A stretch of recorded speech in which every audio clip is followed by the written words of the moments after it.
Nung time na yun is ano to, finormulate finormulate lahat ng snipers battalion. So ako po yung nagdala ng sniper platoon during Marawi. Ng span ng 2 months, 2 months. 2 months. Ano yan? June to July o May to June? Yung start ng Marawi po is si May. Basta 2 months ko pong nakakuan. 2 months ko pong nahawakan yung pagiging sniper doon. 1 month or 2 months. I'm not specific one. Basta yun, kinuan yung sniper na yun. So, ang unang one is sniper yung dala ko po nung time na yun. Bigat nun Yung June to July, yun ang dami pang kalaban, dami pang gagaling pa na ano nila. Yung ngayon one, nung time na yun, doon rin nung tumawag yung classmate ko sa sniper pala. Nung time na yun, na counter snipe natamaan din yung classmate ko sa sniper nung time na yun. So sabi ko nakuan ako noon parang yanig ka rin ng kaunti. Kasi sabi ko sniper dapat pero sabi ko kuan lang talaga so classmate ko po yan nung matindi sa experience mo as sniper platoon leader, matindi talaga yung enemy snipers nun? Yung tactics nila matindi rin talaga? Hindi ko makuan kung matindi yung kuan nila Ang kuan namin doon is malalapitan kasi kaya hindi ko ma-determine na snipers kasi lahat sila putok ng putok. So, kumbaga to whom it may concern lang talaga. Kumbaga, yun yung inabutan mo pala. Yung to whom it may concern sila, tapos sniper kayo. Medyo... makuan din yan. Kasi, ang problema kasi doon, hindi mo ma-determine kung sniper yung bumabaan at dahil sa range sa malapitan po kasi. Dito lang yan. Tapos magbutas sila po ng building. Ikuan lang po yung yung baril nila. So, nung time na hindi namin makuan na kung ganun kalakuan yung sniper din nila kasi malapitan po. So anything can shoot. Nagkukuan lang namin nung lumalabas na yung mga video nila na may mga kuan din sila nung re-recover na natin. So parang nagkuan na may mga sniper din silang I don't know kung matatawag natin sniper o hindi. Kasi yung sa atin talaga certified lahat yan na iron sight ka man, basta malayuan, kayang-kaya. Pero bilang platoon leader ng sniper, talagang iba rin yung excitement mo dahil wagwagan araw-araw. Uyat, wagwagan, yung lagi kang nakasilip, lagi kang kuan. Kasi nakadepend po sa inyo yung mga kasamahan mo na magkukross ng kuan. So, dapat situate na safe din sila. So, yun. Kuan talaga, puyat, kuan sa mata, lagi kang nakadapa. Kasi kung magpapahinga ka, isipin mo na lang yung nasa ground na papasok din. So, kumbaga, kuan na to, andun na Andun na. Huwag ka nang bibitaw sa kuan. Huwag ka nang bibitaw sa crosshair. Naka-crosshair, yun na po yung kuan. Gamit mo lahat yung tropa mo, deployed lahat, paano mo nire-relevo mo rin siyempre sa na kinukuan din nung una kasi andun lahat yung excitement, andun lahat yung pressure, andun lahat yung kuan. As hanggat maaari, walang hanggat maaari. Deploy lahat kayo nung una. Pero yung nung tumagal-tagal, kailangan mo kasi i-kuan din, innovate. Paano mo sustain din yung pagod din ng tropa, hindi rin kuan. Mas ineffective siya ngayon. So, nangyari doon is nagkakaroon kami ng relevo. Siya yung magbantay. Ito naman ang bantay. Pahipahinga lang. Para at least kahit paano masustain yung mas lalo tumagal yung pala yun pala ang challenge mo noon paano mo i-sustain yung operations niya dahil hindi nyo naman alam gaano na magtatagal pala ng ilang buwan yung Marawi. Opo. Walang nakapagkuan po. Hindi nakuan yung ganong katatagal talaga. Nabibilang nyo ba nung kung ilan yung kiya? Wala rin. Nakikiya nyo? Yung natutumba nyo? Hindi na po nakakuan.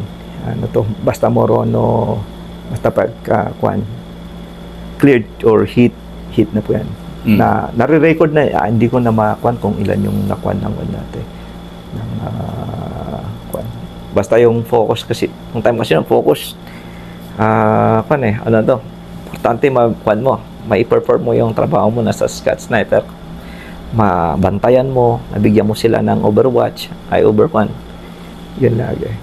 Kasi ang main na trabaho talaga ng sniper nun, protektahan nyo yung magkocross ng mga tropa na Na-safe sila. safe sila. Safe sila. At the same time, maka-counter-snipe mo hanggat maaari, maka-counter-snipe mo rin yung kumakana sa kanila. Kung ka na sa kanila.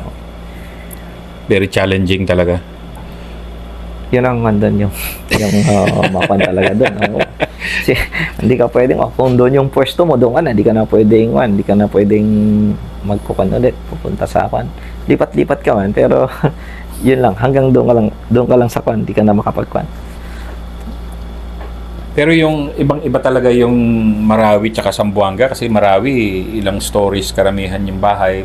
Zamboanga, di ba, isa lang yung tower doon pas kay GK tapos halos flat na, di ba? Medyo hirap pumosisyon yung sniper sa Zamboanga habang sa Marawi marami-rami yung pwedeng posisyonan. Marami pong one. Marami siyang, at mas malawak na area po. Area. Urban setting siya. So, consider mo 360 degrees. Pwedeng dyan manggaling lahat yung bala ng kalaban. Hindi mo alam kung saan. Hindi siya pinpointed. Sa dami ng structure ba naman. Tapos daming matataas na building din. Yun ang kwan din kayo nun. Talagang sobrang, alam mong buhos lahat yung mga walls ng mga bahay doon. Pero anywhere din pwede manggaling yung pwedeng tumira dahil sa dami nga naman Sa dami ng kwan. Hindi mo alam kung saan talaga manggagaling. So, yan ang challenge din sa'yo sa bilang siyang Scout Sniper. Ano naman ang fulfillment mo? Kasi after ka maging platoon leader, naging CEO ka na, di ba? Pero ano naman yung fulfillment mo ng first 2 months mo doon sa Marawi na sniper platoon leader ka? Yun siguro is yung fulfillment namin doon is yun nga, nagamparan namin yung mission ng platoon ng sniper platoon ng 47B. Kahit pa paano nakatulong kami doon sa goal na, o doon sa objective ng 47B. Napakalaking tulong talaga nung time na yan ng mga sniper. Kumbaga kasi sila yung and taga eyes and ears ng lahat ng air support, pwede sila yung makontak yung sa gamit ng artillery, sila yung taga-kwan doon, taga-observe. Ganon? Gamit din kayo pang observe? Kasi nasa, kayo? Opo, sila yung kwan doon. So, lahat po nagagamit sa lahat ng. Hindi lang po siya pang sniping, gano'n. Baga, ikaw yung taga-bantay, 24 hours na ikaw yung mata ng natin. Ang laki kasi ng kwan na yung naobserbahan ng sniper, binibigay mo doon sa taas. Napakalaking tulong para sa decision making nila, paano i-execute ulit yung panibagong kwan. So, umaasa talaga sa inyo. Ganda pala. Ang ganda pala ng, wala sa doctrine yun, yung mga una yung ginagawa noon na, gano'n, di ba? Kasi wala pang ang drone nung Zamboanga eh. Ngayon, dyan, na drone, Marami yung maraming innovation na lumabas ng Marawi. Hindi ko man nakita, pero narinig ko kasi nga, contain lang kasi kami. Kumbaga, ito lang kasi yung kwan namin. Tapos narinig namin na ganito yung ginagawa ng ibang kasama natin. Very effective. Adapt lang. Okay. Adapt. Tapos flexible na kan. Flexibility na kan. Nakikita ko doon. Galing, no? So, after 2 months, assume ka CEO? Nung time na bro is ginawa kong OIC ng ng 10 company. So, yun ako yung nagdala ng 10 company na yun. Challenging din kasi doon na yung pag-assume wala nang basta sabi ito ikaw na yung mag-assume muna doon sa mag-OIC natin company. Kunin ko yung from sniper rifle, to assault rifle. Assault rifle ka na. Oo. Pasok ka doon. Yun. Siyempre, hindi ko man tao yung mga yon, hindi ko man masyado na kuan yung mga yon. Although, karoon na kami ng doon, nakasama ko na sila nung platoon leader days ko. Pero nung battalion staff ako, so hindi ko na kilala yung iba, may pumasok na tropa. At least nung pumunta ako doon, iba na yung platoon leader. So, yun, yung challenge doon is kailangan mo kilalanin mo muna yung mga tao mo. Yung iba nga doon, hindi ko na meet, hindi ko na na-talk doon, kasi nung nag-deploy ako, nung pumunta ako doon is may kanya-kanya na silang kuha na kwan, na may ina-occupied na objective.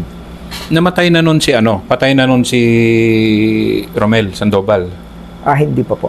Hindi pa So, ang magkakabady nun na CO, ikaw, si Romel, si Sandoval, tapos Si Vlad. si Sir Ropel, tapos si Sir Eribery. Yan yung kasama ko ng pandayan. Yung binigay na kwan sa amin, yun yung mga kasama ko na sila ng time na yun. So, nung pag-assume ko doon, yun, yun ang challenging, hindi mo masyado kilala, may mga bago na ako kasi. So, kinausap ko na lang sila na kung ano man yung current mission nyo is ituloy lang natin kung anong mission nyo na kwan. Dito lang ako na magkwan, kasama nyo na lang, yun ang naging kwan ko sa kanila doon eh. So, kung ano yung naging settings nila nun, ako na lang ang nag-kwan sa kanila. Kasi, hindi ko naman mabago din yung kwan nila. Kung ano yung kwan nila nun. So, kung ano yung settings nila, ganun. So, nung unang kwan ko is, nung unang pasok ko doon is, una pala is nagkaroon agad ako ng isang casualty. agad, unang salpak, nang salpak jump ko off nyo. nagkaroon ng casualty. Nung time na yon is naalala ko is nung may tinatraverse kami road. So, nung unang traverse namin nun, salpak ako, traverse ng isang platoon, kasama kami doon eh. Nang binagbagan yung bahay na yun, yung tinaguan ng nagkuhan kami, hanap kami mataguan eh, kasi takbo kami doon sa open na kunin namin yung bahay na to. Yun lang pala eh, inaantay lang na makuha namin to. So nung pagkapasok namin doon, binagbag yun. So kanya-kanya kaming tago muna, fortification. Doon nadali yung isa kasi yun ang hindi namin na-anticipate, yun nga, kung saan nanggagaling yung mga yung putok ng kalaban na yun yung unang casualty ko na isa. So unang traverse. So medyo masakit kasi Ka-assume mo lang. Nagka-casualty ka ba sa sniper, platoon? Sa sniper wala pa akong casualty. Zero casualty ka doon. Zero ako casualty noon.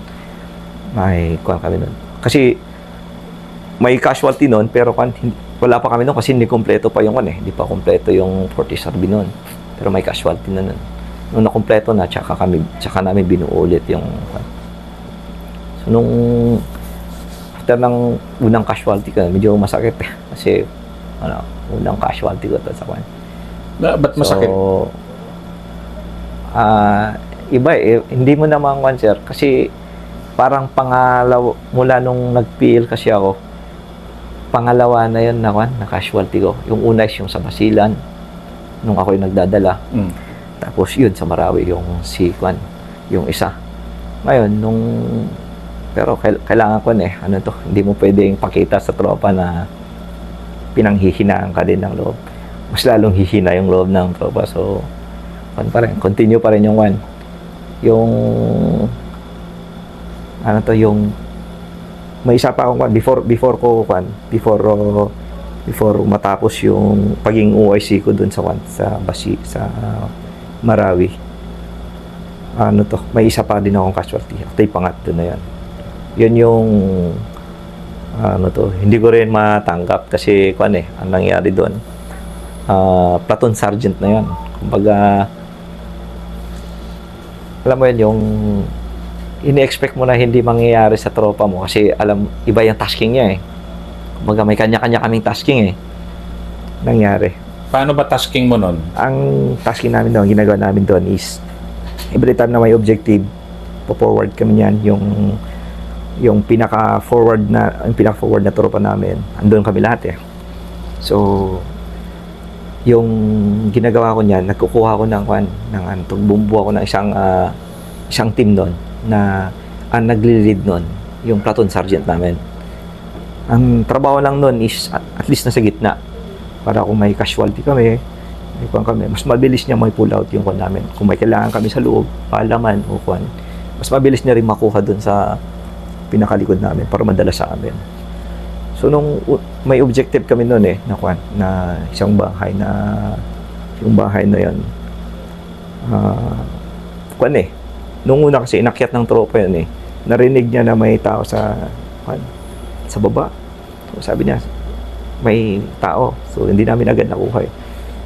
So nung subukan namin kunin, medyo makuha yung resistant.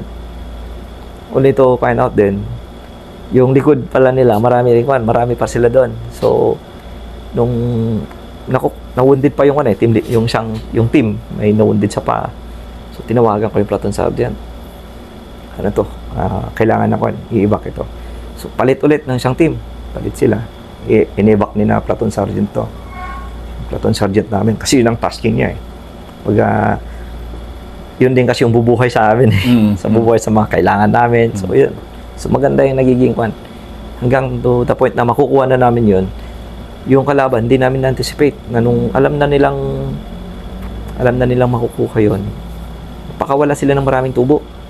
Ng ano? Tubo. Tubo. Into 3. Inulan kami, may isang na-overshoot. Yun yung doon. Kasi nung enkwentro na yun, tumawag yung isang radyoman, ni-inform na ko nanto. Si Master Pulalon. Siya pa yung platoon sergeant ko nung, yan yung sasabi ko na platoon sergeant namin. May tama si Master. Sabi ko, bakit? Paano nagkaroon ng tama? Sabi ko, i-confirm nyo nga, baka ibang yung sinasabi nyo. Tapos, kinonfirm ko pa yung radyoman ko kung bakit, kung siya ba talaga, baka ibang platoon sergeant. Confirm kasi katabi niya daw siya po, nandito po sa tabi ko. Ako naman, kasi hindi ako kasi ang binigay ko, ang tasking niya doon lang tapos ang alam ko sa likod lang so hindi ako nakukuhan. Nanto, tinawag ko yung radyo ko, tumakbo kami sa likod kasi sabi nila si Master Pulalon nakuhan na daw dito na shop nila, bubulwak na yung so nung pumunta kami doon, wala na si Master Pulalon. So medyo ulit pangalawa na naman to, sabi ko. Pero ongoing pa kasi yung doon, so kinakailangan kong bumalik ulit doon. Tapos may wounded na rin kami. So kinuha naman ng mga batalyon yung so nung nakuha namin ang objective na yun, medyo settle down na kami. Yun, kinukwento ng tropa, doon ko rin nalaman na na Muslim Tausug. brother. Tausug si Master si Pulalon. Kasi nga sabi ko, di ba, bagong salpak pa lang ako, hindi ko kilala kasi may mga bago. So hindi ko pa masyado sila kilala nun. Tapos nung kinukwento din ng tropa na, sir, alam niyo ba sir na yan yung mga tinitignan during Zamboanga Siege. Kasama yan sa mga hero dun. Ganun ba? Tapos yun, kinuwento niya. Ano yung kwento ng tropa noon? Kasi alam ko yung kwento ni Master Pulalon, hero yan ng Zamboanga Siege. Paano nila kinukwento? Pagkasabi ng, I don't know, nadagdagan, ang sabi kasi ng tropa noon is, kumbaga siya yung may lakas ng loob nung na nakiusap para sumurrender yung kung may time pa daw na in-expose niya yung sarili niya para lang makumbinsi yung mga which is very yun. Gera yun. Gera, tapos expose mo yung sarili mo. Tapos sasalita ka. Sabi ko, din pala si Master. Sabi ko, wala talaga ng ganun na mangyari sa kanya So, doon ko din ako yung pala may accomplishment na rin pala dati yun. Matindi si Master Pulalon. Murphy Pulalon ng Zamboanga Siege. Kaya nagulat din ako nung namatay kasi sabi ko hindi namatay sa Zamboanga pero sa Marawi Doon pa. And Oo, yun nga, dalawang tausog one. si Master Pulalon na yun pala, kasama mo pala siya. Siya pala ang platoon sergeant mo. Oh, yan. Siya pa yung masama, yung platoon sergeant ko nung time na yun. So, buti na lang hanggang doon na lang, at least dalawa na lang yung nung time na inawa ko is dalawa naging casualty ko nung time na yun. Although may wounded kami marami, pero hindi naman siya ganun ka. Ano mo nga yung psychology ng natin na officers, di ba? O seniors ko minsan. Na kung mamatayan tayo o mawundedan na grabe yung tao, sobrang lungkot natin, di ba? Pero ikaw, sniper, very cold-blooded ka na pumatay, di ba? Na kailangan kita mo yung mukha bago mo barilin Paano mo inaano yun? Paano mo Parang mindsetting? coping mechanism. Paano mo kino-coping mechanism yung ganon? Dalawa di ba? Extreme yun Oo. Enemy face tsaka yung tao mo na yan si Yung Master Pulalon. Yung time na yun ang kalagan ng mista. Mista ko, sir. Kasi siya yung unang one, lapitan ko. Kailangan kang may ilabas ng one So, yun. Kailangan mong ilabas sa pagkwento sa kwan. Hindi kasi pwede na ikwento mo din sa tropa ng one. Yung makikita ka na ng panghihinaan ka ng loob. Although hindi naman siguro pang kwan yun. Pero nung after na lang ng Marawi, tsaka ako nakipagkwan sa tropa. Nakipagkwentuhan ng one. Pero nung time na yun is lang na. Yung una, kakilala ko yung misto ko, yun yung naging yun yung naging coping mechanism ko. At the same time, binibisi ko yung sarili ko. Exercise, kanya-kanyang coping mechanism sa kanila. Bakit ka-affected? Kasi, ang dami mo na rin dinaanan di ba? So, sa career mo, si Master Pulalon ang pangatlo mo. Pero marami kayong tinumba nung sniper days mo. Bakit ka-affected nung yung ganun nga? And then, alam ko kasi kung kausap mo yung mista mo, hindi mo mailabas sa tropa, medyo malalim-lalim yung nararamdaman mo, di ba? Bakit? Yun siguro yung one. Hindi ko pa makakuan din kung ano yung ano kayang kwan yan. Hindi kasi tayo, di ba?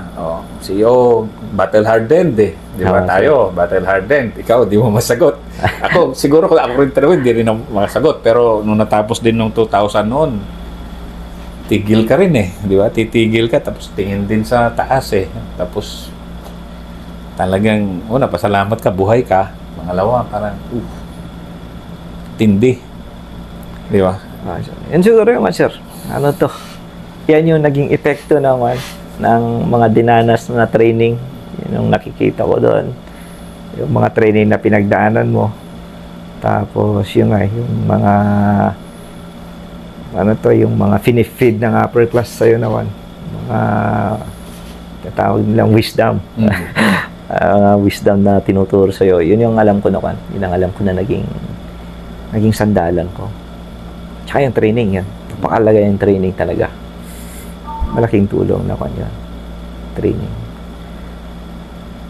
Kasi yung commandership ng mga panahon na yon, kasi ikaw from sniper, shift to commander, parehong commander ka naman, pero magkaiba kasi yung yung tasking mo magkaiba kasi. Yung tasking nung dalawang yun medyo cold-blooded killer ka talaga pag sniper. Ito medyo iba kasi hindi ka na nga, wala kang cover kung minsan assault ka, katulad ginawa nyo, di ba, na ganon. Marami ka na kasing kino-consider dun sa pag-CEO ka talaga. Sige nga, ano yung example nung panahon na yun, yung ongoing si Master Pulalon, yung ganun. Ano yung makino-consider mo? Pinapaulanan kayo 2 o 3. Di ba? Tapos, hindi nyo makuha-kuha. Nagpalit ka ulit ng panibagong team. Panibagong team, oo. Paano yun? Sige nga, ano mo nga yung ano to? Yan, hindi ko din makakasi kumbaga, siguro dahil sa SOP natin na yung sa akin lang doon is yung sa managing pag-manage ko siguro, pag decide ko kung kailan papasok, kailan mag-retreat, kailan atras, Kasi yung sa tropa, di kalag na lahat sila eh. Alam na nila yung gagawin. Yung kwan doon. So, kumbaga, lumalabas na lang biglang yung mga instinct na kan eh. Timing. Timing, Instinct. yung mga, pag ganitong situation, lalabas na yung instinct mo na ganito yung gagawin mo na kwan. Yung kwan doon. Yan lang, marami ka lang siguro, maraming nag-a-arise kasi na problema doon eh. Marami lang, hindi lang naman yung sa harap mo yung pinoproblema mo rin kasi sa likod, yung kwan mo. Tapos yung moral ng tao mo. Mga ganun lagi yung kwan mo doon tinitignan.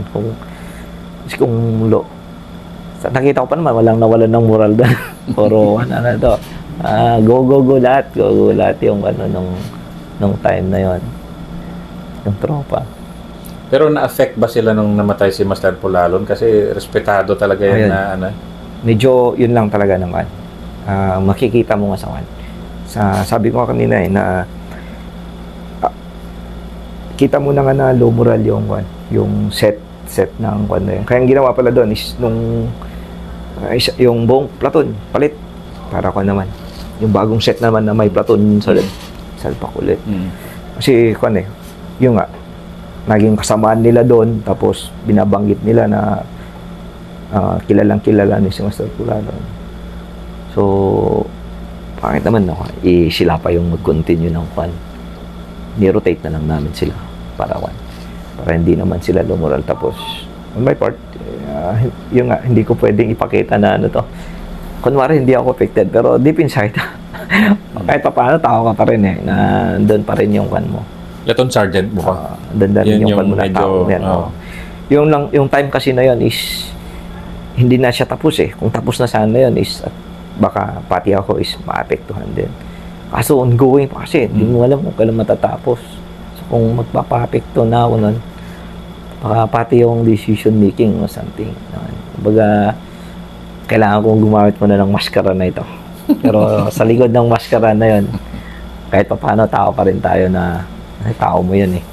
Yung unang yung unang salpak ko, medyo ako doon, na talaga. Kasi kasama ko yun sa nung pumasok kami doon sa lumipat lang siya ng pwesto doon eh, doon siya nakagip. Ang actually, kung sa sniper isang one wrong move ng kalaban, tiwas siya eh. Oh. Di ba? Pakita siya po, tiwas. Alerto di ba? Ganon din tayo, no? Ganon din tayo. One wrong move, kunyari yung kasama mong yon, wrong move, pop. Oh, kaya hanggat maaari, dapat perfect sana eh. So, hindi natin makuha na perfect sana. Mayroon at mayroon kan. Looking back, 7 years ago na yan 8 years ago. Parang now, senior ka na. Ano yung mga yung if you were to impart yung wisdom mo sa mga susunod na kadete, na mga mag-ROTC, ano yung mga gusto mo ring i-share na ito yung dinaanan ko na, lalo na kunyari, mag-ROTC sa Baguio o gano'n, di ba? O kadete sa PNA. Ano yung ito yung dinaanan ko, ano yung mga kan. ito yung nakalimutan ko i-share din eh. Sa tako ko. Yung tako ko nung sa Delta Company nung kadete ako, naging baon ko rin eh. Isa lang yung advice niya sa amin no, before kami graduate. I-share ko rin sa mga kan. Dapat 333 sabi niya, 333. 3 days. Pagkapak mo ng assignment mo sa field, dapat within 3 days, dapat mabuhay ka. After 3 months, dapat mabuhay ka. After 3 years, mabuhay ka. And the rest na dyan is, sana consume mo na sa 3 years na yan. Ibig sabihin is, nahubog ka na. So, yung 3 years na yan, dapat, chance mo yan para i-build yung sarili mo. Mag-learn ka, para yung succeeding days is okay na yan. Yan yung hindi ko na makalimutan na kinuwan sa amin ng kadete. Pero 3333. PNA class 2011 ka, namatayan ka ng mista eh. And then, Yes, sir. namatayan ka ng mista, kasi sumabak kayo sa kainitan ng Abu Sayyaf pa eh. Malakas na malakas pa sila nung mga Sir, panahon na after yun. ng God, 2011 and 2011. 12 yan po. Then yung mista mo, si late Meneses, namatay sa Zamboanga. Sa Buanga. Mista mo si Ranger Pariñas, sobrang pagbagan naman. Ano naman yung ano mo? Ano yung sa brotherhood na ganon, na magbimista, na sabay-sabay kayo sa larangan ng pakikidigma? Iba-ibang unit, iba-ibang experience. Yet pag magkita-kita parang, diba? Ano yun? Ano yung, ano yung, di ba? Masaya eh, masaya. Bakit? Masaya na, kuwan. Actually, nagkasabay-sabay kami nung apat na yan ng operation eh. Parang yung bata-bata ko na rin, uy, mista mo doon. Excite ka na, excite ka na. Pero, ano to? Masaya ka kasi alam mo, andun yung mista mo eh. Yung mista mo, tapos wala ka naman ibang mapagsabihan kasi bagong assign ka. So, sila lang lagi yung kwan. Kagandahan doon, nagkakaroon ka ng mentoring. Nagsisharing kayo kung ano Kayo lang, mentor each other. Kung ano yung nakukuha na mentor ng upper class, naikukwento ko sa kanila. Kung ano rin yung nakukuha nila, may mentor. So, yung mentoring is parang nagdo-double na yung mentoring. Nakukuha nilang doon. Tapos, kung ayun, kasi may mga upper class naman, ano to, 2011, andun na naman sila, ganun. Nakukuha sila sa amin. Nasisiyahan sila, which is nasisiyahan din kami kasi kung masaya yung upper class, nakikita mo, ibig sabihin, ano to, masaya sila sa ginagawa namin o ano to, naniniwala sila sa kakayahan namin magbumista nung time na yan.